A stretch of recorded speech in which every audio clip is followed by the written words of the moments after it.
Shalom Ubracha, nous poursuivons avec la 5e Mishnah, Mishnah du 4e Perek, concernant la mitzvah de Harava que nous avons vue dans la première Mishnah du Perek, cette mitzvah de prendre des branches de sol et de contourner le Mizbeach, comme nous allons le voir ici.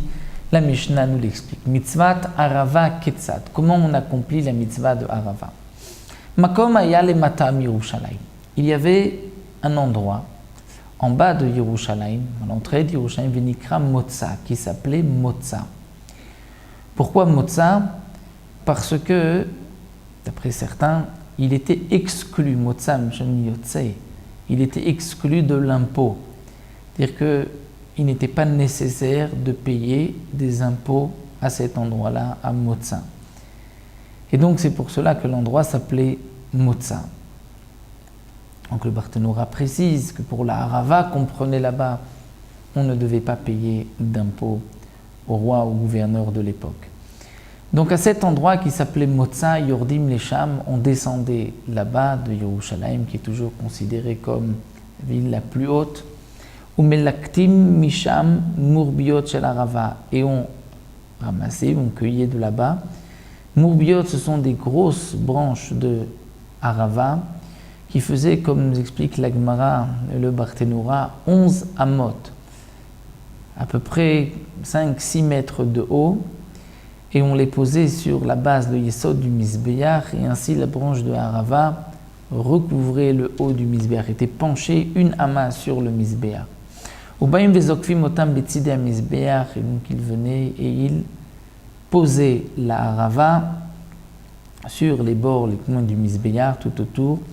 Verachem kifufim al gabe Mizbeach, et le haut de ces branches était penché sur le Mizbeach, donc il y avait une ama sur le Mizbeach. À ce moment-là, takeu veriu vetaku, il sonnait du chauffard, une tkiya, une troua, une tkiya. C'était un signe de simcha, de joie. Et bechol yom, chaque jour, makifim et Mizbeach pa'amachat, il contournait le Mizbeach une seule fois. Veomrim, il disait Ana Hashem Oshiana, Ana Hashem Atzlichana. Grâce à Hashem, sauve-nous. Grâce à Hashem Atzlichana, donne-nous la réussite. Rabbi Yehuda Omer, Rabbi Yehuda disait, non, on disait Ani Vahu Oshiana. Ani Vahu Oshiana. Que signifie Ani Vahu Oshiana? Oshiana signifie sauve-nous, mais Ani Vahu, est-ce que Ani c'est moi, Vahu et lui? Alors le Barthénora nous donne plusieurs explications. Tout d'abord, Ani Vahu, c'est la gematria de Ana Hashem. Donc c'est d'une autre manière de dire Ani Vahu, Ana Hashem, de grâce à Hashem, Dieu sauve-nous. Autre explication, nous avons dans Parashat Beshalach 3 psukim. Ces 3 psukim sont des psukim de 72 lettres. Et il y a 72 noms d'Akadosh Baruch Hu qui sont cachés dans ces 3 psukim. Lorsqu'on prend la première lettre du premier pasuk, la dernière du deuxième pasuk et la première du troisième pasuk, nous obtenons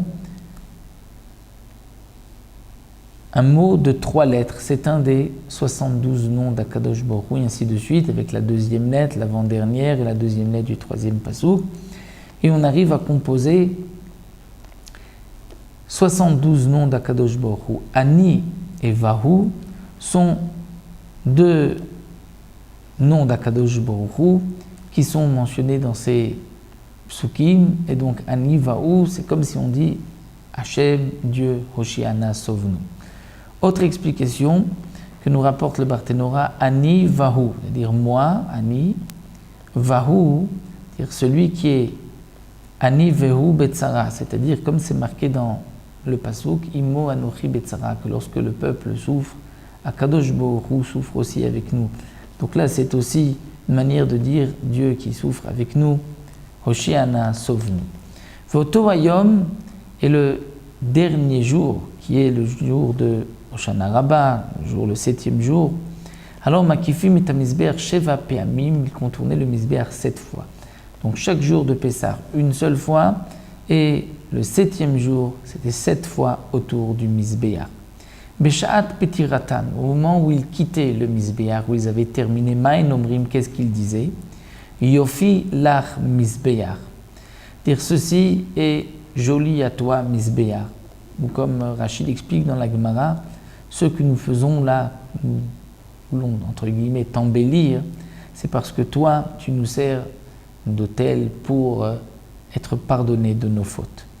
Rabbi Eliezer Omer, Leia velach mizbeach, Leia velach mizbeach, c'est-à-dire, comme explique la Gemara, Leia à Kadosh Baruch Hu, nous remercions, velach, et à toi le mizbeach, nous louons, Ya velach mizbeach, le mizbeach. Donc on remercie Akadosh Baruch Hu et on loue d'une certaine manière le mizbeach qui lui sert à nous pardonner de nos fautes. Donc voici ce que la Mishnah nous explique, comment on procédait pour la harava, donc la mitzvah, d'apporter de grosses branches, de poser à côté du mizbeach, de contourner le mizbeach. Donc ça, nous l'avons vu et on terminera aussi dans la 6e Mishnah, nous verrons comment on procédait le Shabbat lorsque le 7e jour tombait un Shabbat, comme nous l'avons vu, où la mitzvah de harava sera faite malgré le Shabbat. Ça, nous le verrons dans la 6e Mishnah, Be'ezrat Hashem.